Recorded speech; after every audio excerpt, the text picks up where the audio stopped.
Hi friends, ಇವತ್ತಿನ ವಿಡಿಯೋಗೆ ತಮ್ಮೆಲ್ಲರಿಗೂ ಸ್ವಾಗತ. ಇವತ್ತಿನ ಕ್ಲಾಸಲ್ಲಿ ಯಾವುದರ ಕುರಿತು ಚರ್ಚೆ ಮಾಡ್ತಾ ಹೋಗೋಣ ಅಂತಂದಾಗ ಇಂಪಾರ್ಟೆಂಟ್ ಏನಪ್ಪತ್ತಂದ್ರೆ ಕಂಪ್ಯೂಟರ್ ಕ್ವಶನ್ಗಳನ್ನು ನಾವು ಚರ್ಚೆ ಮಾಡ್ತಾ ಹೋಗೋಣ. 30 ಕರೆಂಟ್ ಏನಪ್ಪತ್ತಂದಾಗ ಕಂಪ್ಯೂಟರ್ ಕ್ವಶನ್ಗಳನ್ನು ನಾವು ಚರ್ಚೆ ಮಾಡ್ತಾ ಹೋಗೋಣ. ಗೂಗಲ್ ಜೆಮಿನಿ ಎಂದರೇನು ಅಂತೇಳಿ ಮೊದಲನೇ ಪ್ರಶ್ನೆ ಇದೆ. ಟೈಮ್ ವೇಸ್ಟ್ ಮಾಡೋದು ಬೇಡ. ವಿಲೇಜ್ ಅಕೌಂಟ್ ಏನಪ್ಪತ್ತಂದ್ರೆ ಕಾಲ್ಫರ್ ಮಾಡಿದ್ದಾನೆ 2026ಅಲ್ಲಿ. ಇನ್ನು ಮತ್ತೆ ಏನಪ್ಪತ್ತಂದ್ರೆ ವಿಲೇಜ್ ಅಕೌಂಟ್ನ ಅಪ್ಲಿಕೇಶನ್ ಹಾಕೋದನ್ನು ಮತ್ತೆ ಎಕ್ಸ್ಟೆಂಡ್ ಮಾಡಿದ್ದಾರೆ ಆಗಸ್ಟ್ 21ರವರೆಗೆ. ತಾವೆಲ್ಲರೂ ಅಪ್ಲಿಕೇಶನ್ನ ಹಾಕ್ಬೋದು. ನೋಡಿ, ಗೂಗಲ್ ಜೆಮಿನಿ ಎಂದರೇನು ಅಂತೇಳಿ ಸರ್ಚ್ ಇಂಜಿನ್ ಅಂತೇಳಿ ಕೊಟ್ಟಿದ್ದಾನೆ. ಸರ್ಚ್ ಇಂಜಿನ್ ಯಾವುದನ್ನ ಗೂಗಲ್ ಅಂತೇಳಿ ತಮಗೆ ಗೊತ್ತಿರಲಿ. ಗೂಗಲ್ ಅನ್ನೋದು ಒಂದು ಸರ್ಚ್ ಇಂಜಿನ್. ಅದೆಲ್ಲ ಬರ್ತಾವೆ ಏನಪ್ಪತ್ತ search engine. Next image editor ಅಂತೇಳಿ ಕೊಟ್ಟಿದ್ದಾನೆ, ಅಲ್ಲ. ವೆಬ್ ಬ್ರೌಸರ್ ಅಂತೇಳಿ ಕೊಟ್ಟಿದ್ದಾನೆ, ಅಲ್ಲ. ವೆಬ್ ಬ್ರೌಸರ್ಗೆ ಉದಾಹರಣೆ ಯಾವುದಂದಾಗ ಗೂಗಲ್ ಕ್ರೋಮ್ ಏನಪ್ಪತ್ತಂದಾಗ ವೆಬ್ ಬ್ರೌಸರ್ಗೆ ಉದಾಹರಣೆ ಆಗಿರ್ತೈತಿ. ಇಲ್ಲಿ ಮೂರನೇದು ಆನ್ಸರ್ ಆಗಿರ್ತದೆ ತಮಗೆ ಗೊತ್ತಿರಲಿ. ಜನರೇಟಿವ್ AI ಆಧಾರಿತ ಚಾಟ್ ಬಾಟ್ ಅಂತೇಳಿ ತಮಗೆ ಗೊತ್ತಿರಲಿ, ಅದು ಜೆಮಿನಿ ಇಂಪಾರ್ಟೆಂಟ್. ಮತ್ತು ಏನಪ್ಪತ್ತಂದಾಗ ChatGPT ಬಗ್ಗೆ ಸಹ ಪ್ರಶ್ನೆಯನ್ನು ಕೇಳಿದ್ದ, ನೋಡ್ಕೊಳ್ಳಿ, ಅದರ ಫುಲ್ ಫಾರ್ಮನ್ನು ಕೇಳಿದ್ದ. ನೆಕ್ಸ್ಟ್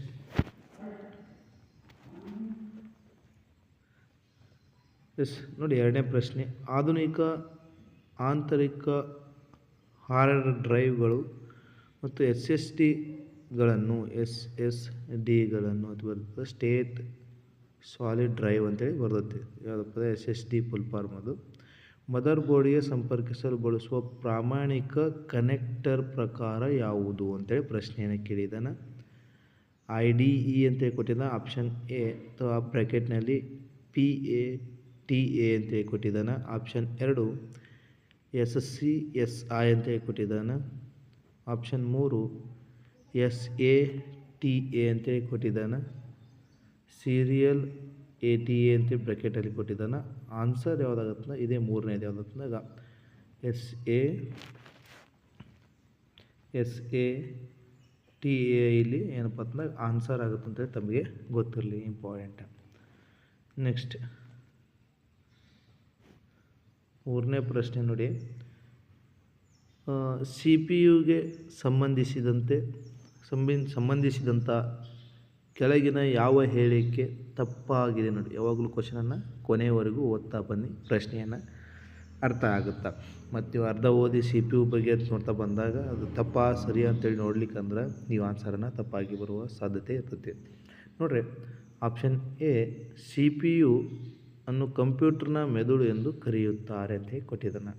ಇಲ್ಲಿ ನೋಡೋದು ನಾವು ಕರೆಕ್ಟಾಗಿ ಏನಪ್ಪತ್ತ ಅಬ್ಸರ್ವ್ ಮಾಡೋದಂತೆ ಕಂಪ್ಯೂಟರ್ನ ಮೆದುಳು ಅಂತೇಳಿ ಕರಿತೀವಿ ಅದನ್ನು, CPUನ. ಹಾಗಾದರೆ ಆಪ್ಷನ್ 4 ಇಲ್ಲಿ ಆಗಲ್ಲ ಆನ್ಸರ್. ಆಪ್ಷನ್ 1 ಆನ್ಸರ್ ಆಗಲ್ಲ, ತೆಗೆದು ಹಾಕ್ಬೋದು ಈಸಿಯಾಗಿ. ಯಾಕಂತಂದಾಗ ಇಲ್ಲಿ ಏನು ಕೇಳೋಣ, ತಪ್ಪಾಗಿದೆ ಅಂತ ಕೇಳಿದ್ರೆ ಇದು ಸರಿಯಾಗಿದೆ. ಯಾವುದು CPU ಕಂಪ್ಯೂಟರ್ನ ಮೆದುಳು ಸರಿಯಾಗಿದೆ. ಇಲ್ಲಿ ಆನ್ಸರ್ ಏನಾಗಿರಬೇಕು, ತಪ್ಪಾಗಿರಬೇಕು. ನೆಕ್ಸ್ಟ್ CPU ಅಂಕಗಣಿತ ತಾರ್ಕಿಕ ಕಾರ್ಯಾಚರಣೆಗಳನ್ನು ನಿರ್ವಹಿಸುವುದು. ನೋಡಿ, CPU ಅಂಕಗಣಿತ ತಾರ್ಕಿಕ ಕಾರ್ಯಾಚರಣೆಗಳನ್ನು ನಿರ್ವಹಿಸುವುದು ಅಂತೇಳಿ ಕೊಟ್ಟಿದ್ದಾನೆ. CPUನಲ್ಲಿ ಏನು ಕಂಡುಬರುತ್ತೆ, ALU ಅಂತೇಳಿ ಕಂಡುಬರುತ್ತೆ, ಅರ್ಥಮೆಟಿಕ್ ಲಾಜಿಕ್ ಯೂನಿಟ್ ಅಂತೇಳಿ. ಅದು ಏನು ಮಾಡ್ತದೆ ಅಂದಾಗ ಅಂಕಗಣಿತ ಮತ್ತು ತಾರ್ಕಿಕ ಕಾರ್ಯಾಚರಣೆಗಳನ್ನು ನಿರ್ವಹಿಸುತ್ತದೆ. ಇದು ಸಹ ಸರಿಯಾಗಿದೆ. ನೆಕ್ಸ್ಟ್ CPU ಇತರೆ ಎಲ್ಲ ಘಟಕಗಳನ್ನು ನಿಯಂತ್ರಿಸುತ್ತದೆ ಮತ್ತು ಸಂಯೋಜಿಸುತ್ತದೆ. ಅದಕ್ಕಾಗಿ ಇದನ್ನು ನಾವು ಮೆದುಳು ಅಂತೇಳಿ ಕರಿತೀವಿ. ಅಂದರೆ CPU ಏನು ಮಾಡ್ತಾ ಬರ್ತೈತಿ, ಎಲ್ಲ ಘಟಕಗಳನ್ನು ನಿಯಂತ್ರಿಸುತ್ತದೆ ಮತ್ತು ಸಂಯೋಜಿಸುತ್ತದೆ ಅಂತೇಳಿ ತಮಗೆ ಗೊತ್ತಿರಲಿ. ಇಲ್ಲಿ ಯಾವುದು ABC ಸರಿಯಾದು. ABC ಸರಿಯಾದಾಗ ನಾವು ಯಾವ್ದು ತಪ್ಪಾಗಿರ್ತದೆ ನೋಡ್ತಂದ್ರೆ D ತಪ್ಪಾಗಿದೆ ಅಂತ ತಮಗೆ ಗೊತ್ತಿರಲಿ. ಆನ್ಸರ್ ಏನಾಗ್ತದೆ, D ಆಗಿರ್ತದೆ. ಇಲ್ಲಿ CPU ಪ್ರೊಸೆಸರ್ ಒಳಗೆ ಡೇಟಾವನ್ನು ಶಾಶ್ವತವಾಗಿ ಸಂಗ್ರಹಿಸುತ್ತದೆ ಅಂತೇಳಿ ಕೊಟ್ಟಿದ್ದಾನೆ. ಇದೇನಪ್ಪ ಅಂತಂದಾಗ ಶಾಶ್ವತವಾಗಿ ಸಂಗ್ರಹಿಸುವುದಿಲ್ಲ ಅಂತೇಳಿ ತಮಗೆ ಗೊತ್ತಿರಲಿ. ನೆಕ್ಸ್ಟ್ ನೋಡ್ತಾ ಹೋಗೋಣ. ನೋಡಿ, 4ನೇ ಪ್ರಶ್ನೆ. ಕಂಪ್ಯೂಟರ್ ಹಾರ್ಡ್ವೇರ್ಗೆ ಸಂಬಂಧಿಸಿದಂತೆ ಕೆಳಗಿನ ಯಾವ ಹೇಳಿಕೆ ತಪ್ಪು ನೋಡಿ. ತಪ್ಪು ಸರಿ ಕ್ವಶನ್ಗಳನ್ನು ಕೇಳ್ತಾ ಬರ್ತಾ ಇದ್ದಾನೆ. ಇಂಪಾರ್ಟೆಂಟ ನೋಡಿ. ಆಪ್ಷನ್ 1 ಕಂಪ್ಯೂಟರ್ ಹಾರ್ಡ್ವೇರ್ ಎಂದರೆ ಕಂಪ್ಯೂಟರ್ನ ಭೌತಿಕ ಘಟಕಗಳು ಅಂತೇಳಿ ಕೊಟ್ಟಿದ್ದಾನೆ. ಇದು ಕರೆಕ್ಟ್ ಆಗಿದೆ ಅಂತೇಳಿ ತಮ್ಮೆಲ್ಲರಿಗೂ ಗೊತ್ತಿರ್ತೈತೆ. ಯಾವಾಗಲೂ ಹಾರ್ಡ್ವೇರ್ಗಳು ಭೌತಿಕ ಘಟಕಗಳಾಗಿರ್ತಾವೆ ಅಂತೇಳಿ ತಮಗೆ ಗೊತ್ತಿರಲಿ. ಆಪ್ಷನ್ 2 ಕಂಪ್ಯೂಟರ್ ಹಾರ್ಡ್ವೇರ್ ಅನ್ನು ಸ್ಪರ್ಶಿಸಬಹುದು ಮತ್ತು ಅನುಭವಿಸಬಹುದು. ಅನುಭವಿಸಬಹುದು. ಉದಾಹರಣೆಗೆ ನಾವು ನೋಡ್ತಾ ಬಂದಾಗ ಸ್ಪೀಕರ್ ಅಂತ ನೋಡಿ, ಈ ಸ್ಪೀಕರನ್ನು ನಾವು ಮುಟ್ಬೋದು. ಮತ್ತು ಏನಪ್ಪ ಅಂತಂದಾಗ ಸ್ಕ್ಯಾನರನ್ನು ಮುಟ್ಬೋದು. ಇವೆಲ್ಲ ಏನಪ್ಪ ಹಾರ್ಡ್ವೇರ್ಗಳಂತೇಳಿ ತಮಗೆ ಗೊತ್ತಿರಲಿ. ನೆಕ್ಸ್ಟ್ ಹಾರ್ಡ್ವೇರ್ ಘಟಕಗಳು ಸಾಮಾನ್ಯವಾಗಿ ಕಮಾಂಡ್ಗಳು ಅಥವಾ ಸೂಚನೆಗಳನ್ನು ಕಾರ್ಯಗತಗೊಳಿಸಲು ಸಾಫ್ಟ್ವೇರ್ನಿಂದ ನಿರ್ದೇಶಿಸಲ್ಪಡುತ್ತವೆ. ನೋಡಿ, ಹಾರ್ಡ್ವೇರ್ಗಳು ಏನು ಮಾಡ್ತಾ ಬರ್ತದೆ, ಕಮಾಂಡ್ ಮತ್ತು ಸೂಚನೆಗಳನ್ನು ಯಾರಿಂದ ಪಡಿತಾವತ್ತ ಸಾಫ್ಟ್ವೇರ್ನಿಂದ ನಿರ್ದೇಶಿಸಲ್ಪಡ್ತಾವೆ ಅಂತೇಳಿ ತಮಗೆ ಗೊತ್ತಿರಲಿ. ಇಲ್ಲಿ ಆನ್ಸರ್ ಏನಂತಂದಾಗ ಹಾರ್ಡ್ವೇರ್ ಸಾಫ್ಟ್ವೇರ್ ಮೇಲೆ ಕಾರ್ಯನಿರ್ವಹಿಸುತ್ತವೆ ಅಂತೇಳಿ ಕೊಟ್ಟಿದ್ದಾನೆ. ಇಲ್ಲ, ಹಾರ್ಡ್ವೇರ್ ಏನಪ್ಪ ಅಂದ್ರೆ ಸಾಫ್ಟ್ವೇರ್ ಮೇಲೆ ಕಾರ್ಯನಿರ್ವಹಿಸುವುದಿಲ್ಲ ಅಂತೇಳಿ ತಮಗೆ ಗೊತ್ತಿರಲಿ. ಸೂಚನೆ ಮತ್ತು ಕಮಾಂಡ್ಗಳನ್ನು ಕಾರ್ಯಗತಗೊಳಿಸಲು ಏನಪ್ಪ ಅಂದ್ರೆ ಸಾಫ್ಟ್ವೇರ್ನಿಂದ ನಿರ್ದೇಶಿಸಲ್ಪಡ್ತವೆ, ಆದರೆ ಅದರ ಮೇಲೆ ಕೆಲಸವನ್ನು ಮಾಡುವುದಿಲ್ಲ ಅಂತೇಳಿ ತಮಗೆ ಗೊತ್ತಿರಲಿ, ಯಾವುದು ಸಾಫ್ಟ್ವೇರ್ ಮೇಲೆ. ನೆಕ್ಸ್ಟ್ ನೋಡಿ, 75ನೇ ಪ್ರಶ್ನೆ ನೋಡಿ, ಯಾವ ರೀತಿಯಾದ ಪ್ರಶ್ನೆಯನ್ನು ಕೇಳಿದಾನೆ ಅಂತಂದಾಗ SMPSನ ಫುಲ್ ಫಾರ್ಮ್ ಏನು ಅಂತೇಳಿ ಪ್ರಶ್ನೆಯನ್ನು ಕೇಳಿದಾನೆ. SMPSನ ಫುಲ್ ಫಾರ್ಮ್ ಏನಂತೆ ಪ್ರಶ್ನೆಯನ್ನು ಕೇಳಿದಾನೆ. Option 1 switched mode power supply ಅಂತೇಳಿ ಕೊಟ್ಟಿದ್ದಾನೆ. Option 2 simple mode power supply ಅಂತೇಳಿ ಕೊಟ್ಟಿದ್ದಾನೆ. Option 3 switched mode power supply ಅಂತೇಳಿ ಕೊಟ್ಟಿದ್ದಾನೆ. Option 4 storage mode power supply ಅಂತೇಳಿ ಕೊಟ್ಟಿದ್ದಾನೆ. ನಾವಿಲ್ಲಿ ನೋಡ್ತಾ ಬಂದಾಗ ಆನ್ಸರ್ ಆಗಿರ್ತೈತೆ ಯಾವುದು, ಸ್ವಿಚ್ಡ್ ಮೋಡ್ ಪವರ್ ಸಪ್ಲೈ ಅಂತೇಳಿ. ಸ್ವಿಚ್ಡ್ ಮೋಡ್ ಪವರ್ ಸಪ್ಲೈ ಅಂತೇಳಿ ತಮಗೆ ಗೊತ್ತಿರಲಿ, ಇಂಪಾರ್ಟೆಂಟ. ಈ ಫುಲ್ ಫಾರ್ಮ್ ಮೇಲೆ 2 ರಿಂದ 3 ಕ್ವಶನ್ಗಳು ಇರ್ತವೆ, ಕಂಪಲ್ಸರಿ ನೋಡ್ಕೊರಿ, ಇಂಪಾರ್ಟೆಂಟ್. ನೆಕ್ಸ್ಟ್ 76ನೇ ಪ್ರಶ್ನೆ ನೋಡು, ಕಂಪ್ಯೂಟರ್ನ ಪರಿಭಾಷೆಯಲ್ಲಿ MBPS ಎಂದರೆ ಏನು ಅಂತೇಳಿ ಪ್ರಶ್ನೆಯನ್ನು ಕೇಳಿದೆ ನೋಡಿ. ಕಂಪ್ಯೂಟರ್ನ ಪರಿಭಾಷೆಯಲ್ಲಿ MBPS ಎಂದರೇನು ಅಂತೇಳಿ ಪ್ರಶ್ನೆಯನ್ನು ಕೇಳಿದ್ದಾನೆ. ನಾವು 2 ರೀತಿಯಾಗಿ ನೋಡ್ತಾ ಬರ್ತೀವಿ, ಒಂದು MBPS ಅಂತೇಳಿ, ಇನ್ನೊಂದು MBPS ಅಂತೇಳಿ. ಈ 2ರ ನಡುವಿನ ವ್ಯತ್ಯಾಸ ಏನಂತ ನೋಡ್ತಾ ಬಂದಾಗ, ಕ್ಯಾಪಿಟಲ್ B ಬಂತಂದ್ರೆ ತಮ್ಗೆ ಗೊತ್ತಿರಲಿ ಮೆಗಾಬೈಟ್ ಪರ್ ಸೆಕೆಂಡ್ ಆಗುತ್ತೆ, ಮೆಗಾಬೈಟ್ ಪರ್ ಸೆಕೆಂಡ್. ಅದೇ ಸ್ಮಾಲ್ b ಬಂತಂದ್ರೆ ಇಲ್ಲಿ ಮೆಗಾ ಬಿಟ್ ಪರ್ ಸೆಕೆಂಡ್ ಆಗುತ್ತೆ ಅಂತೇಳಿ ತಮಗೆ ಗೊತ್ತಿರಲಿ. ಇಲ್ಲಿ ಆನ್ಸರ್ ಏನಂತಂದ್ರೆ ಮೆಗಾ ಬಿಟ್ಸ್ ಪರ್ ಸೆಕೆಂಡ್ ಅಂತೇಳಿ ತಮಗೆ ಗೊತ್ತಿರಲಿ. ಇದು ಬಹಳ ಬಾರಿ ರಿಪೀಟ್ ಆಗುವಂಥ ಪ್ರಶ್ನೆ ಆಗೈತಿ, ಹಾಗಾಗಿ ಇಂಪಾರ್ಟೆಂಟ್ ಗೊತ್ತಿರಲಿ, ಕನ್ಫ್ಯೂಸ್ ಮಾಡ್ಕೋಬೇಡಿ. M ಮುಂದೆ ಅಂದರೆ ಕ್ಯಾಪಿಟಲ್ M ಮುಂದೆ ಕ್ಯಾಪಿಟಲ್ B ಬಂತಂತಂದ್ರೆ ಅದನ್ನು ನಾವು ಏನು ಕರಿತೀವಿ, ಮೆಗಾ ಬಿಟ್ ಪರ್ ಸೆಕೆಂಡ್ ಆಗಿರ್ತೈತಿ, ಇಂಪಾರ್ಟೆಂಟ್ ತಮ್ಗೆ ಗೊತ್ತಿರಲಿ. ಅದೇ ಕ್ಯಾಪಿಟಲ್ M ಮುಂದೆ ಸ್ಮಾಲ್ b ಬಂತಂದ್ರೆ ಅದನ್ನು ಮೆಗಾ ಬಿಟ್ಸ್ ಪರ್ ಸೆಕೆಂಡ್ ಅಂತೇಳಿ ಕರಿತೀವಿ. ನೆಕ್ಸ್ಟ್ ನೋಡಿ, ವೈಫೈ ಮೇಲೆ ಪ್ರಶ್ನೆಯನ್ನು ಕೇಳಿದಾನೆ. ವೈರ್ಲೆಸ್ ಫಿಡಿಲಿಟಿ ಅಂತೇಳಿ ನಾವು ಕರಿತೀವಿ, ಅದು ಅದರದ್ದು ವೈಫೈನ ಫುಲ್ ಫಾರ್ಮ್ ಆಗಿರ್ತೈತಿ. ವೈರ್ಲೆಸ್ ಲ್ಯಾನ್ಗಳಿಗೆ ಮಾನದಂಡವಾಗಿದೆ ಅಂತೇಳಿ ನೋಡ್ತಾ ಬಂದಾಗ ಆನ್ಸರ್ ಏನಂತ ನೋಡ್ತಾ ಬಂದಾಗ IEEE ಏನಪ್ಪ ಅಂತಂದ್ರೆ EEE 802.11 ಅಂತೇಳಿ ತಮಗೆ ಗೊತ್ತಿರಲಿ. ಯಾವುದು ವೈಫೈ ಎಂಬ ವೈರ್ಲೆಸ್ ಲ್ಯಾನ್ಗಳಿಗೆ ಮಾನದಂಡವಾಗಿದೆ ಅಂತೇಳಿ ತಮಗೆ ಗೊತ್ತಿರಬೇಕು. IEEE 802.11 ಅಂತೇಳಿ ತಮಗೆ ಗೊತ್ತಿರಲಿ. ಈ ಥರ ಪ್ರಶ್ನೆಗಳನ್ನು ಸಹ ಕೇಳ್ತಾ ಹೋಗ್ತಾನೆ, ನೋಡ್ಕೊಳ್ಳಿ. ನೆಕ್ಸ್ಟ್ ನೋಡಿ, 78ನೇ ಪ್ರಶ್ನೆ, ಈ ಕೆಳಗಿನ ಯಾವ MS-DOS ಕಮಾಂಡನ್ನು ಹೊಸ ಡೈರೆಕ್ಟರಿ ರಚಿಸಲು ಬಳಸಲಾಗುತ್ತದೆ? ನೋಡಿ, ಕೆಳಗಿನ ಯಾವ MS-DOS ಕಮಾಂಡನ್ನು ಹೊಸ ಡೈರೆಕ್ಟರಿ ರಚಿಸಲು ಬಳಸಲಾಗುತ್ತದೆ ಅಂತ ಪ್ರಶ್ನೆಯನ್ನು ಕೇಳಿದಾನೆ. ಮೇಕ್ dir ಅಂತೇಳಿ ಕೊಟ್ಟಿದ್ದಾನೆ, ಮೇಕ್ dir ಅಂತೇಳಿ ಕೊಟ್ಟಿದ್ದಾನೆ, ಮೇಕ್ dir ಅಂತ MKDIR ಅಂತೇಳಿ ಕೊಟ್ಟಿದ್ದಾನೆ. ನಾವು ನೋಡ್ತಾ ಬಂದಾಗ ಇಲ್ಲಿ ಆನ್ಸರ್ ಏನಂತಂದಾಗ ಆಪ್ಷನ್ 3 ಇಲ್ಲಿ ಆನ್ಸರ್ ಆಗುತ್ತೆ, ಇಂಪಾರ್ಟೆಂಟ್ ತಮಗೆ ಗೊತ್ತಿರಲಿ. MS-DOSನ ಒಂದು ಡೈರೆಕ್ಟರಿ ರಚಿಸಲು ಬಳಸಲಾಗುತ್ತೆ, ಹೊಸ ಡೈರೆಕ್ಟರಿಯನ್ನು ರಚಿಸಲು ಬಳಸುವಂಥ ಒಂದು ಕಮಾಂಡ್ ಯಾವಪ್ಪ ಅಂತಂದಾಗ MS-DOSನಲ್ಲಿ MKDIR ಅಂತೇಳಿ ತಮಗೆ ಗೊತ್ತಿರಬೇಕು, ಇಂಪಾರ್ಟೆಂಟ್. ನೆಕ್ಸ್ಟ್ ನೋಡಿ, ಹೊಂದಿಸಿ ಬರೆಯಿರಿ ಕೊಟ್ಟಿದ್ದಾನೆ. Super computer, main frame computer, mini computer, server computer ಅಂತೇಳಿ ಕೊಟ್ಟಿದ್ದಾನೆ. ಇನ್ನೊಂದು ಕಡೆ ವೆಬ್ಸೈಟ್ ಇಮೇಲ್ಗಳಂತಹ ಸೇವೆಗಳನ್ನು ಒದಗಿಸಲು 24x7 ಚಾಲನೆಯಲ್ಲಿರುತ್ತದೆ ಅಂತ ಕೊಟ್ಟಿದ್ದಾನೆ. ದೊಡ್ಡ ಒಪ್ಪಂದ ಸಂಶೋಧನೆ ಬಳಸಲಾಗುವುದು. ದಾಖಲೆಗಳನ್ನು ನಿರ್ವಹಿಸಲು ಬ್ಯಾಂಕ್ಗಳಲ್ಲಿ ಬಳಸಲಾಗುತ್ತದೆ ಅಂತ ಕೊಟ್ಟಿದ್ದಾನೆ. ನಿರ್ದಿಷ್ಟ ಕಾರ್ಯಕ್ಕಾಗಿ ಶಾಲೆಗಳು ಅಥವಾ ವ್ಯವಹಾರಗಳಲ್ಲಿ ಬಳಸಲಾಗುತ್ತದೆ ಅಂತ ಕೊಟ್ಟಿದ್ದಾನೆ. ಒಂದು ಕಡೆ ನಾವು ಇಲ್ಲಿ ನೋಡ್ತಾ ಬಂದಾಗ ನಮ್ಮ ಫಸ್ಟಿಗೆ ಏನು ಮಾಡ್ಬೇಕಂದಾಗ ಅದರಲ್ಲಿ ಯಾವ್ದು ನಮ್ಗೆ ಗೊತ್ತದಂತೇಳಿ ಮೊದಲು ನೋಡ್ಕೋಬೇಕು. ಯಾವುದಪ್ಪ ಅಂತ ನೋಡಿದ್ರೆ ಸೂಪರ್ ಕಂಪ್ಯೂಟರ್. ನಾವು ಸೂಪರ್ ಕಂಪ್ಯೂಟ್ರನ್ನು ನೋಡ್ತಾ ಬಂದಾಗ ಆಪ್ಷನ್ 2 ಆಗಿರ್ತದೆ. ಇಲ್ಲಿ ನೋಡ್ತಾ ಬರೋಣ. ಆಪ್ಷನಲ್ಲಿ ಏನು ಕೊಟ್ಟಿದ್ದಾನೆ ನಮ್ಮ ಸಂಕೇತಗಳಲ್ಲಿ ಇಂಪಾರ್ಟೆಂಟ್ ನೋಡಿ. ಆಪ್ಷನ್ 3 ನೋಡಿ. ಆನ್ಸರ್ ಏನಾಗುತ್ತೆ ಆಪ್ಷನ್ 3. ಯಾಕೆ ಆಪ್ಷನ್ 3 ಆಗುತ್ತಂದಾಗ ಬೇರೆ ಎಲ್ಲೂ ಏನಿಲ್ಲಪ್ಪ ಅಂತಂದಾಗ ಆಪ್ಷನ್ 2 ಇಲ್ಲ. ಆಪ್ಷನ್ ಏನಪ್ಪ ಅಂತಂದಾಗ 2 ಏನಾಗಿರುತ್ತೆ ಆನ್ಸರ್ ಆಗಿರುತ್ತೆ. ಅದಕ್ಕಾಗಿ ಸೂಪರ್ ಕಂಪ್ಯೂಟರ್ಗಳಿಗೆ ನೋಡ್ತಾ ಬಂದಾಗ ನೋಡಿ ಇಲ್ಲಿ ಸರಿಯಾಗಿ ಹೊಂದಿಸ್ತಾ ಬರೋಣ. ಸೂಪರ್ ಕಂಪ್ಯೂಟರ್ ದೊಡ್ಡ ಒಪ್ಪಂದ ಸಂಶೋಧನೆಗೆ ಬಳಸಲಾಗ್ತದೆ. ಯಾವುದು ಸೂಪರ್ ಕಂಪ್ಯೂಟರ್ಗಳನ್ನು. ಅದೇ ರೀತಿ ಮೇನ್ ಫ್ರೇಮ್ ಕಂಪ್ಯೂಟ್ರನ್ನು ಎಲ್ಲಿ ಬಳಸ್ತೀವಿ ಅಂತಂದಾಗ ತಮಗೆ ಗೊತ್ತಿರಲಿ, ದಾಖಲೆಗಳನ್ನು ನಿರ್ವಹಿಸಲು ಬ್ಯಾಂಕ್ಗಳಲ್ಲಿ ಬಳಸಲಾಗ್ತದೆ ಮೇನ್ ಫ್ರೇಮ್ ಕಂಪ್ಯೂಟರನ್ನು. ಮಿನಿ ಫ್ರೇಮ್ ಕಂಪ್ಯೂಟರನ್ನು ನಿರ್ದಿಷ್ಟ ಕಾರ್ಯಕ್ಕಾಗಿ ಶಾಲೆಗಳು ವ್ಯವಹಾರಗಳಲ್ಲಿ ಬಳಸಲಾಗ್ತದೆ. ಯಾವುದು ಮಿನಿ ಫ್ರೇಮ್ ಕಂಪ್ಯೂಟರ್ ಅಂತೇಳಿ ತಮಗೆ ಗೊತ್ತಿರಲಿ. ಸರ್ವರ್ ಕಂಪ್ಯೂಟರ್ ಅಂತೇಳಿ ಬರ್ತೈತಿ. ಇದನ್ನು ಎಲ್ಲಿ ಬಳಸಲಾಗ್ತದೆ ವೆಬ್ಸೈಟ್ಗಳು ಹಾಗೂ ಇಮೇಲ್ಗಳಂತಹ ಸೇವೆಗಳನ್ನು ಒದಗಿಸಲು 24x7 ಚಾಲನೆಯಲ್ಲಿ ಇರುತ್ತದೆ ಅಂತ ತಮಗೆ ಗೊತ್ತಿರಬೇಕು. ನೆಕ್ಸ್ಟ್ ನೋಡಿ, ವೆಬ್ ಪುಟಗಳನ್ನು ಅಭಿವೃದ್ಧಿಪಡಿಸಲು ಕಂಪ್ಯೂಟರ್ ವಿಜ್ಞಾನದಲ್ಲಿ ಈ ಕೆಳಗಿನ ಯಾವ ತಂತ್ರವನ್ನು ಬಳಸುವುದಿಲ್ಲ ನೋಡಿ. ಇಂಪಾರ್ಟೆಂಟ್ ತಮ್ಗೆ ಗೊತ್ತಿರಬೇಕು. ಅದಕ್ಕೆ ಕ್ವಶನನ್ನು KE ಡಿಪಾರ್ಟ್ಮೆಂಟಲ್ಲಿ ಕೊನೆಯವರೆಗೂ ಓದಬೇಕು. ಏನು ವೆಬ್ ಪುಟಗಳನ್ನು ವೆಬ್ ಪೇಜನ್ನು ಅಭಿವೃದ್ಧಿಪಡಿಸಲು ಅಥವಾ ಡೆವಲಪ್ ಮಾಡಲು ಕಂಪ್ಯೂಟರ್ ವಿಜ್ಞಾನದಲ್ಲಿ ಕಂಪ್ಯೂಟರ್ ಸೈನ್ಸ್ನಲ್ಲಿ ಈ ಕೆಳಗಿನ ಯಾವ ಟೆಕ್ನಾಲಜಿಯನ್ನು ಬಳಸುವುದಿಲ್ಲ ಅಂತೇಳಿ ಪ್ರಶ್ನೆಯನ್ನು ಕೇಳಿದ್ದಾನೆ.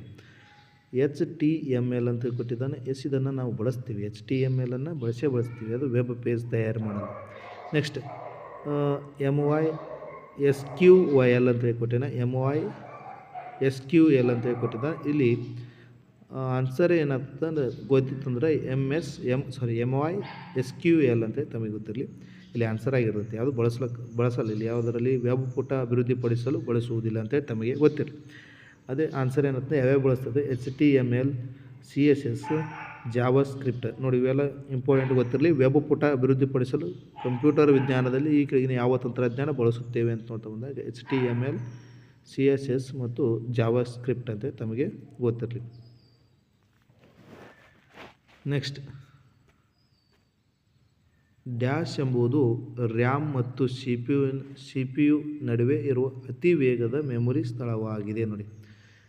ರ್ಯಾಮ್ ಮತ್ತು CPU ಮಧ್ಯೆ ಇರುವ ಅತಿ ವೇಗದ ಮೆಮೊರಿ ಯಾವುದು ಅಂತೇಳಿ ಪ್ರಶ್ನೆಯನ್ನು ಕೇಳಿದಾನೆ. SSD ಅಂತೇಳಿ ಕೊಟ್ಟಿದ್ದಾನೆ. ಏನಪ್ಪ ಸ್ಟೇಟ್ ಸಾಲಿಡ್ ಡ್ರೈವ್ ಅಂತೇಳಿ ಬರ್ತೈತಿ. ಇನ್ನೊಂದು HDD ಅಂತೇಳಿ ಬರ್ತೈತಿ. ಹಾರ್ಡ್ ಡಿಸ್ಕ್ ಡ್ರೈವ್ ಅಂತೇಳಿ ಬರ್ತೈತಿ. ಅದರ ಫುಲ್ ಫಾರ್ಮ್ ಕೇಳ್ಬೋದು. ಇಂಪಾರ್ಟೆಂಟ್ ತಮಗೆ ಗೊತ್ತಿರಲಿ. ನೆಕ್ಸ್ಟ್ ಕ್ಯಾಶಿ ಮೆಮೊರಿ ಅಂತೇಳಿ ಕೊಟ್ಟಿದ್ದಾನೆ. ಇಲ್ಲಿ ಆನ್ಸರ್ ಏನಂತಂದ್ರೆ ಕ್ಯಾಶಿ ಮೆಮೊರಿ ಅಂತೇಳಿ ತಮಗೆ ಗೊತ್ತಿರಲಿ. ಆಪ್ಷನ್ 3. ಅದೇ ಪ್ರಶ್ನೆಗಳನ್ನು ರಿಪೀಟ್ ಮಾಡ್ತಾ ಇದ್ದಾನೆ. ಬೇರೆ ವೇಯಲ್ಲಿ ಕ್ವಶನ್ಗಳನ್ನು ಕೇಳ್ತಾ ಇದ್ದಾನೆ ಅಂತೇಳಿ ತಮಗೆ ಗೊತ್ತಿರಲಿ. ಎರಡನೇ ವೇಗವಾದದ್ದು ಯಾವುದಪ್ಪ ಅಂತಂದಾಗ ರಿಜಿಸ್ಟರ್ ಅಂತೇಳಿ ತಮಗೆ ಗೊತ್ತಿರಲಿ. ನೆಕ್ಸ್ಟ್ ನೋಡಿ, ಗೂಗಲ್ ಕ್ಲಾಸ್ ರೂಮ್ಗೆ ಸಂಬಂಧಿಸಿದಂತೆ ಈ ಕೆಳಗಿನ ಹೇಳಿಕೆಗಳು ಯಾವುದು ಸರಿ ಯಾವುದು ತಪ್ಪು ತಿಳಿಸಿ ಅಂತೇಳಿ ಪ್ರಶ್ನೆಯನ್ನು ಕೇಳಿದ್ದಾನೆ. ಶಿಕ್ಷಕರು ನಿಯೋಜನೆಗಳನ್ನು ಪರಿಣಾಮಕಾರಿಯಾಗಿ ರಚಿಸಬಹುದು, ವಿತರಿಸಬಹುದು ಮತ್ತು ಶ್ರೇಣೀಕರಿಸಬಹುದು ಅಂತೇಳಿ ಕೊಟ್ಟಿದ್ದಾನೆ. ಆಪ್ಷನ್ ಬಿ, ಗೂಗಲ್ ಕ್ಲಾಸ್ ರೂಮ್ನಲ್ಲಿ ಯಾವುದೇ ಎಕ್ಸಿಬಿಲಿಟಿ ಮತ್ತು ವೈಶಿಷ್ಟ್ಯಗಳನ್ನು ಒದಗಿಸಲಾಗಿಲ್ಲ ಅಂತೇಳಿ ಕೊಟ್ಟಿದ್ದಾನೆ. ಇಲ್ಲಿ ನಾವು ನೋಡ್ತಾ ಬಂದಾಗ ಆಪ್ಷನ್ ಎ ತಪ್ಪು, ಆಪ್ಷನ್ ಬಿ ಸರಿಯಾಗಿದೆ ಅಂತೇಳಿ ತಮಗೆ ಗೊತ್ತಿರಲಿ. ಆಪ್ಷನ್ 3 ಇಲ್ಲಿ ಸರಿ. ಶಿಕ್ಷಕರು ನಿಯೋಜನೆಗಳನ್ನು ಪರಿಣಾಮಕಾರಿಯಾಗಿ ರಚಿಸಬಹುದು, ವಿತರಿಸಬಹುದು, ಶ್ರೇಣೀಕರಿಸಬಹುದು ಅಂತೇಳಿ ಕೊಟ್ಟಿದ್ದಾನೆ. ಇಲ್ಲಿ ಆಗಲ್ಲ ಥರ. ಇಲ್ಲಿ ಆನ್ಸರ್ ಏನಂತಂದ್ರೆ ಸರಿಯಾಗಿರೋದು ಯಾವುದಂದ್ರೆ ಗೂಗಲ್ ಕ್ಲಾಸ್ ರೂಮ್ನಲ್ಲಿ ಯಾವುದೇ ಎಕ್ಸೆಸಿಬಿಲಿಟಿ ವೈಶಿಷ್ಟ್ಯಗಳನ್ನು ಒದಗಿಸಲಾಗಿಲ್ಲ ಅಂತೇಳಿ ತಮಗೆ ಗೊತ್ತಿರಲಿ. ಆಪ್ಷನ್ 3 ಎ ತಪ್ಪು ಎನ್ಪತ್ನಾಗ ಬಿ ಸರಿ ಅಂತೇಳಿ ತಮಗೆ ಗೊತ್ತಿರಬೇಕು. ನೆಕ್ಸ್ಟ್ ನೋಡಿ ಒಂದು ಕಡೆ ಚಿತ್ರಗಳನ್ನು ಕೊಟ್ಟಿದ್ದಾನೆ, ಇನ್ನೊಂದು ಕಡೆ ಏನಪ್ಪತ್ನ ಹೊಂದಿಸಿ ಬರೆಯಿರಿ ಅಂದರೆ ಬ್ರೌಸರ್ ಮತ್ತು ಅದರ ಐಕಾನ್ಗಳನ್ನು ಹೊಂದಿಸಿರಿ ಅಂತೇಳಿ ಕೊಟ್ಟಿದ್ದಾನೆ. ಒಂದು ಕಡೆ ಅದರ ಐಕಾನ್ಗಳನ್ನು ಕೊಟ್ಟಿದ್ದಾನೆ, ಇನ್ನೊಂದು ಕಡೆ ಅದರ ಹೆಸರುಗಳನ್ನು ಕೊಟ್ಟಿದ್ದಾನೆ. ನೋಡಿ ಈ ಅಂತ ನೋಡ್ತಾ ಬಂದಾಗ ಇಲ್ಲಿ ಈ ಅನ್ನೋದೇ ಹೇಳ್ತತಿ ಇಂಟರ್ನೆಟ್ ಎಕ್ಸ್ಪ್ಲೋರರ್ ಅಂತೇಳಿ. ಇಂಟರ್ನೆಟ್ ಎಕ್ಸ್ಪ್ಲೋರರ್ ಅಂತೇಳಿ ತಮಗೆ ಗೊತ್ತಿರಲಿ. ಇಲ್ಲಿ ಗೂಗಲ್ ಕ್ರೋಮ್ ತಾವೆಲ್ಲರೂ ನೋಡಿರ್ತೀರಿ. ಯಾವುದಪ್ಪ ಅಂತಂದಾಗ ಗೂಗಲ್ ಕ್ರೋಮ್ ಅಂತೇಳಿ ತಮಗೆ ಗೊತ್ತಿರಲಿ. ಒಪೆರಾ ಲ್ಯಾಪ್ಟಾಪ್ ಯೂಸ್ ಮಾಡಿದ್ರೆ ತಮ್ಮೆಲ್ಲರೂ ಸಹ ಅದನ್ನು ವೀಕ್ಷಣೆ ಮಾಡಿರ್ತೀರಿ. ಸಫಾರಿ ಅಂತ ನೋಡ್ತಾ ಬಂದಾಗ ಆಪ್ಷನ್ ಇದು ಏನಪ್ಪ ಅಂತ ಆನ್ಸರ್ ಆಗಿರ್ತಂತೆ ತಮಗೆ ಗೊತ್ತಿರಲಿ. ಇಲ್ಲಿ ಆನ್ಸರನ್ನು ನೋಡ್ತಾ ಬಂದಾಗ ಈ ಮೂರನೇದು ಯಾವುದಪ್ಪ ಅಂತ ನೋಡ್ತಾ ಬಂದಾಗ 3 ಕಡೆ ಕೊಟ್ಟಿದ್ದಾನೆ. ಇದೊಂದು ತೆಗಿಬೋದು, ಫಸ್ಟ್ನೇ ಆಪ್ಷನನ್ನು ತೆಗಿಬೋದು. ಇದು ಇಲ್ಲ, ಆನ್ಸರ್ ಆಗಲ್ಲ ಇದು. ನೆಕ್ಸ್ಟ್ ಕ್ರೋಮ್ ಅಂತ ನೋಡ್ತಾ ಬಂದಾಗ 4 ಅಂತೇಳಿ ಕೊಟ್ಟಿದ್ದಾನೆ. B4 ಎಲ್ಲಿದೆ ನೋಡಿ, ಬೇರೆ ಯಾವುದೂ ಕಡೆ ಇಲ್ಲ. ಇಲ್ಲಿ ಆಪ್ಷನ್ 3 ಆನ್ಸರ್ ಆಗಿರ್ತಂತೇಳಿ ತಮಗೆ ಗೊತ್ತಿರಲಿ. ಈ ಥರ ಆಪ್ಷನನ್ನು ತೆಗೆದು ಹಾಕ್ಬೋದು. ನೆಕ್ಸ್ಟ್ ನೋಡಿ ನುಡಿಗಟ್ಟದ ನುಡಿಗಟ್ಟ ಅಂತಲ್ಲ, ಈ ನುಡಿ ತಂತ್ರಾಂಶದ ಮೇಲೆ ಪ್ರಶ್ನೆಯನ್ನು ಕೇಳಿದ್ದಾನೆ. ಆರಂಭವನ್ನು ನುಡಿ ಸಾಫ್ಟ್ವೇರ್ನಲ್ಲಿ ಬರೆಯುವುದು ಹೇಗೆ ಅಂತೇಳಿ ಕೊಟ್ಟಿದ್ದಾನೆ. ಇಲ್ಲಿ ನಾವು ನೋಡ್ತಾ ಬಂದಾಗ ನಾವು ಕ್ಯಾಪಿಟಲ್ ಎ ಇಂದ ಬರಿತೀವಿ. ನಾವು ಕ್ಯಾಪಿಟಲ್ ಎ ಇಂದ ಬರಿತೀವಿ. ಸಣ್ಣ ಆರ್ ಇಂದ ಬರಿತೀವಿ ಇದರಲ್ಲಿ ನುಡಿ ತಂತ್ರಾಂಶದಲ್ಲಿ. ನೆಕ್ಸ್ಟ್ ಆರಂಭ ಅನ್ನೋದು ಏನಪ್ಪ ಎಮ್ಮನ್ನು ಯೂಸ್ ಮಾಡ್ತೀವಿ ನಾವು. ಬಿ ದೊಡ್ಡ ಬಾ ಅದಲ್ಲ, ಅದಕ್ಕೆ ಬಿ ಅನ್ನು ಯೂಸ್ ಮಾಡ್ತೀವಿ. ಇದು ಆನ್ಸರ್ ಆಗಿರ್ತದೆ ಅಂತೇಳಿ ತಮಗೆ ಗೊತ್ತಿಲ್ಲ, ಆಪ್ಷನ್ 3. ನೆಕ್ಸ್ಟ್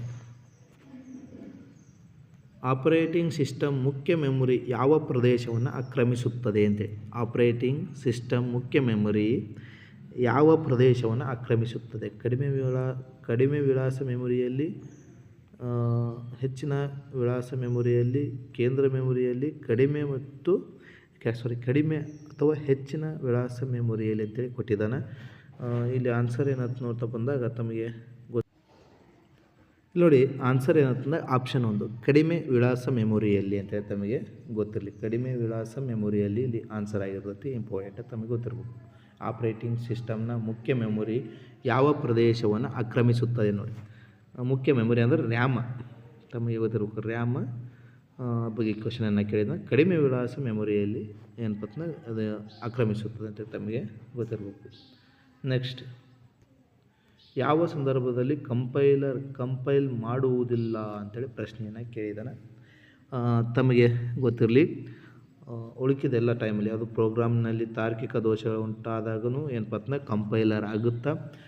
ಕಂಪೈಲರ್ ಅಂದರೆ ಏನು ಗೊತ್ತಾ, ಹೈ ಲೆವೆಲ್ ಲ್ಯಾಂಗ್ವೇಜಿಂದ ಮಷಿನ್ ಲ್ಯಾಂಗ್ವೇಜ್ಗೆ ಕನ್ವರ್ಟ್ ಮಾಡುವಂಥ ಒಂದು ಟ್ರಾನ್ಸ್ಲೇಟರ್ ಅಂತೇಳಿ ತಮಗೆ ಗೊತ್ತಿರಲಿ. ಪ್ರೋಗ್ರಾಮ್ನಲ್ಲಿ ರನ್ ಟೈಮ್ ದೋಷವಿದ್ದಾಗೂ ಸಹ ಕಾರ್ಯನಿರ್ವಹಿಸ್ತೈತಿ ಕಂಪೈಲರ್.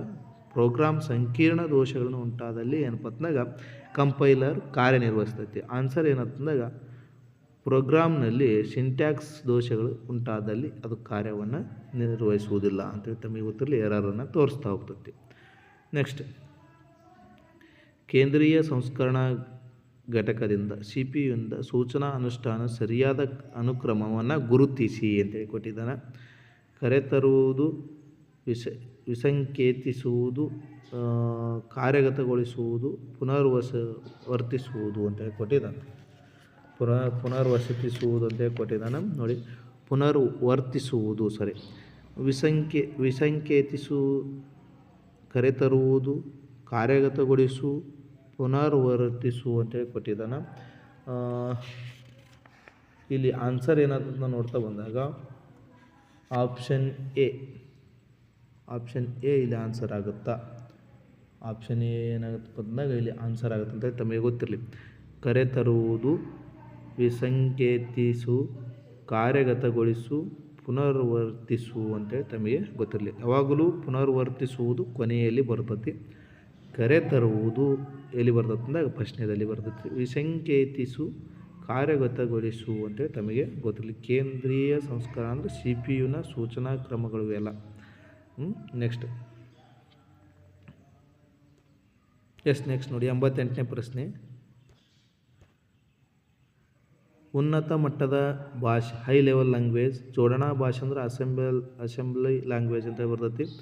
ಅಸೆಂಬ್ಲರ್ ಲ್ಯಾಂಗ್ವೇಜ್ ಅಂತೇಳಿ ಯಂತ್ರ ಭಾಷೆ ಅಥವಾ ಮಷಿನ್ ಲ್ಯಾಂಗ್ವೇಜ್ ಅಂತ ಬರ್ತೈತಿ. ಈ ಥರ ಕೊಟ್ಟಿದ್ದಾನೆ. ಮತ್ತು ಪಟ್ಟಿ 2ರಲ್ಲಿ ಮಾರ್ಪಡಿಸುವ ಕಠಿಣ, ಕಡಿಮೆ ಸಮಯ, ಪರಿಶ್ರಮ ಅಂತೇಳಿ ಕೊಟ್ಟಿದ್ದಾನೆ. ಸುಲಭವಾಗಿ ಸ್ಥಳಾಂತರಿಸಬಹುದು ಅಂತೇಳಿ ಕೊಟ್ಟಿದ್ದಾನೆ. ಉನ್ನತ ಮಟ್ಟದ ಭಾಷೆಯನ್ನು ಕಡಿಮೆ ಸಮಯದಲ್ಲಿ ಬರಿಬೋದು ಅಂದರೆ ನಮ್ಮ ಭಾಷೆಯಲ್ಲಿ, ಯಾವುದು ಕನ್ನಡ ಭಾಷೆಯಲ್ಲಿ ಬರಿತಿರಲ್ಲ ಅದು ಫಾಸ್ಟಾಗಿ, ಅದಕ್ಕೆ ಉನ್ನತ ಭಾಷೆ. ಅಥವಾ ಇಂಗ್ಲೀಷ್ ಭಾಷೆಯಲ್ಲಿ ಪ್ರೋಗ್ರಾಮನ್ನು ಬರಿಬೋದು. ಕಡಿಮೆ ಸಮಯವನ್ನು ತೆಗೆದುಕೊಳ್ತೈತಿ. ಪರಿಶ್ರಮ ಏನಪ್ಪ ಅಂದ್ರೆ ಜಾಸ್ತಿ ಅಂತ ತಮಗೆ ಗೊತ್ತಿರಲಿ. ನೆಕ್ಸ್ಟ್ ಜೋಡಣಾ ಭಾಷೆ. ಜೋಡಣಾ ಭಾಷೆ ಅಂತ ನೋಡ್ತಾ ಬಂದಾಗ ಸುಲಭವಾಗಿ ಮತ್ತು ಸ್ಥಳಾಂತರಿಸಲು ಬಹುದು ಅಂತೇಳಿ ತಮಗೆ ಗೊತ್ತಿರಲಿ. ನೋಡಿ, ಜೋಡಣಾ ಭಾಷೆ ಅಥವಾ ಅಸೆಂಬ್ಲರ್ ಭಾಷೆ ಅಂತೇಳಿ ಕರಿತೀವಿ, ಲ್ಯಾಂಗ್ವೇಜ್ ಅಂತೇಳಿ ಕರಿತೀವಿ. ಸುಲಭವಾಗಿ ಸ್ಥಳಾಂತರಿಸಬಹುದು. ಯಂತ್ರ ಭಾಷೆ ಅಂತೇಳಿ ಬರ್ತೈತಿ. ಮಾರ್ಪಡಿಸುವುದು ಕಠಿಣ ಅಂತೇಳಿ ತಮಗೆ ಗೊತ್ತಿರಲಿ. ಇದನ್ನು ಬದಲಾವಣೆ ಮಾಡೋಕ್ಕೆ ಬರಲ್ಲ. ಯಾವುದನ್ನು? ಯಂತ್ರ ಭಾಷೆ. ಅಂದರೆ ತಿದ್ದುಪಡಿ, ಏನಾದರೂ ತಿದ್ದುಪಡಿ ಮಾಡ್ಬೇಕಾದ್ರೆ ಭಾಳ ಕಠಿಣವಾಗಿರುತ್ತೆ ಯಂತ್ರ ಭಾಷೆ. ಇದು ತಮಗೆ ಗೊತ್ತಿರಲಿ. ಇಲ್ಲಿ ಆನ್ಸರನ್ನು ನಾವು ನೋಡ್ತಾ ಬಂದಾಗ ಆಪ್ಷನ್ ಎಗೆ 3 ಅಂತೇಳಿ ಕೊಟ್ಟಿದ್ದಾನೆ. ಇಲ್ಲಿ 2 ತವಲಿ ಮಾತ್ರ ಇದೆ. ತಮಗೆ ಗೊತ್ತಿರಲಿ. ಫಸ್ಟ್ನೇ ಆಪ್ಷನ್ ಆಗಲ್ಲ, ಏನಪ್ಪ ಅಂದ್ರೆ ಲಾಸ್ಟ್ನೇ ಆಪ್ಷನ್ ಆಗಲ್ಲ. ಮೂರನೇ ಆಪ್ಷನ್ ಆಗಲ್ಲ. ಲಾಸ್ಟ್ನೇ ಆಪ್ಷನ್ನ ಮತ್ತು 2ನೇ ಆಪ್ಷನ್ನಲ್ಲಿ ನಾವು ಕನ್ಫ್ಯೂಸ್ ಆಗುತ್ತೆ. ನೆಕ್ಸ್ಟ್ ಇಲ್ಲಿ ನಾವು ಏನು ಮಾಡ್ಬೇಕಂತಂದಾಗ ಜೋಡಣಾ ಭಾಷೆಯನ್ನು ನೋಡ್ಕೋಬೇಕು. 2, 3 ಅಂತೇಳಿ ಕೊಟ್ಟಿದ್ದಾನೆ. 2, 3 ನೋಡಿರಿ. ಉನ್ನತ ಮಟ್ಟ ಭಾಷೆ ಇಲ್ಲಿ 2ನೇದು 2 ಮತ್ತು 4ನೇದಾಗಲ್ಲ. ಇಲ್ಲಿ 1 ಮತ್ತು 3ನೇದು ಆನ್ಸರ್ ಆಗಿರ್ತೈತಿ. ಯಾವ 2ರಲ್ಲಿ 1. ನೆಕ್ಸ್ಟ್ ಜೋಡಣಾ ಭಾಷೆ ಅಂತೇಳಿ ಕೊಟ್ಟೆ ನಾನು. ಇಲ್ಲಿ ನಾವು ನೋಡ್ತಾ ಬಂದಾಗ ಆಪ್ಷನ್ 1 ಆನ್ಸರ್ ಆಗಿರ್ತೈತಿ. ಯಾಕಂತಂದ್ರೆ ಜೋಡಣಾ ಭಾಷೆ 3, ಇಲ್ಲಿ 3 ಕೆಳಗಿನ 4ನೇದರಲ್ಲಿ ಇಲ್ಲ. ತಮಗೆ ಗೊತ್ತಿರ್ಬೇಕು. ನೆಕ್ಸ್ಟ್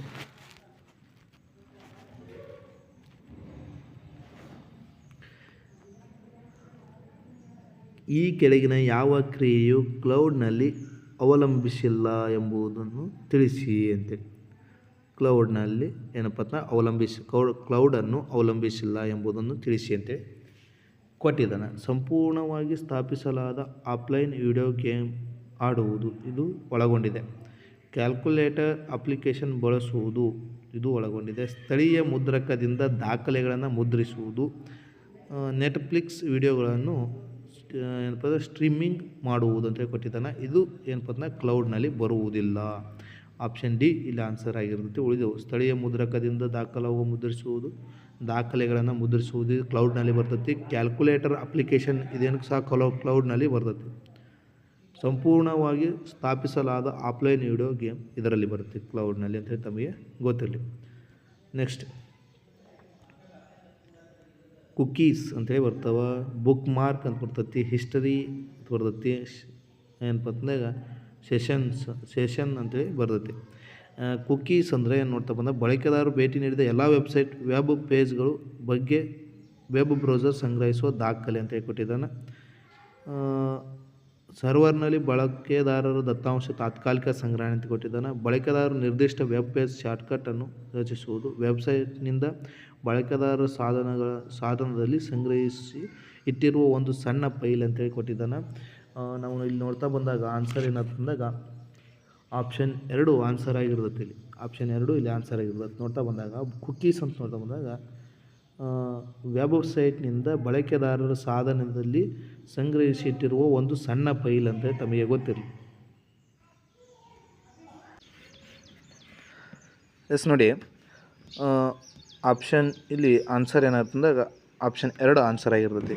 ಕುಕೀಸ್ ಅಂತ ನೋಡ್ತಾ ಬಂದಾಗ ವೆಬ್ಸೈಟ್ನಿಂದ ಬಳಕೆದಾರರ ಸಾಧನದಲ್ಲಿ ಇಟ್ಟಿರುವ ಒಂದು ಸಣ್ಣ ಫೈಲ್ ಅಂತ ತಮಗೆ ಗೊತ್ತಿರಲಿ.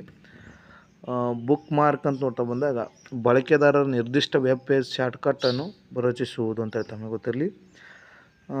C1 ಅಂತ ನೋಡ್ತಾ ಬಂದಾಗ ಹಿಸ್ಟ್ರಿ ಏನಪ್ಪ ಹಿಸ್ಟರಿ ಅಂತ ನೋಡ್ತಾ ಬಳಕೆದಾರರು ಭೇಟಿ ನೀಡಿದ ಎಲ್ಲ ವೆಬ್ ಪೇಜ್ಗಳ ಬಗ್ಗೆ ವೆಬ್ ಬ್ರೌಸರ್ ಸಂಗ್ರಹಿಸಿದ ದಾಖಲೆಗಳು ಅಂತೇಳಿ ಗೊತ್ತಿರಲಿ.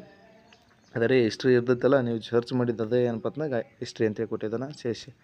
ಸೆಷನ್ ನೋಡ್ತಾ ಬಂದಾಗ ಸರ್ವರ್ನಲ್ಲಿ ಬಳಕೆದಾರರ ದತ್ತಾಂಶ ತಾತ್ಕಾಲಿಕ ಸಂಗ್ರಹಣೆ ಅಂತೇಳಿ ತಮಗೆ ಗೊತ್ತಿರ್ಬೋದು.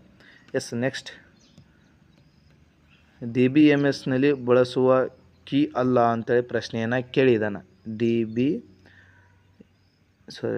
DBMS ಅಂತೇಳಿ ಬರ್ತೈತಿ. ಇದೇನಪ್ಪ ಅಂದ್ರೆ ಡಾಟಾಬೇಸ್ ಮ್ಯಾನೇಜ್ಮೆಂಟ್ ಸಿಸ್ಟಮ್ ಅಂತೇಳಿ ಬರ್ತೈತಿ.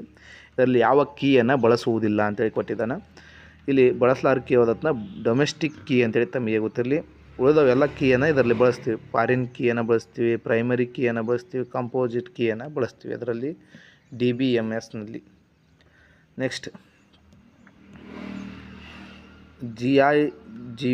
ಗಿಗೋ ಗುಣಲಕ್ಷಣಗಳನ್ನು ಯಾವುದು ಸೇರುತ್ತದೆ ಅಂತೇಳಿ ನೋಡಿ. ಗುಣಲಕ್ಷಣಗಳು ಯಾವುದಕ್ಕೆ ಸೇರುತ್ತದೆ? ಗಿಗೋನ ಗುಣಲಕ್ಷಣಗಳು ಯಾವುದಕ್ಕೆ ಸೇರಿರುತ್ತದೆ ಅಂತೇಳಿ ಪ್ರಶ್ನೆಯನ್ನು ಕೇಳಿದಾನೆ.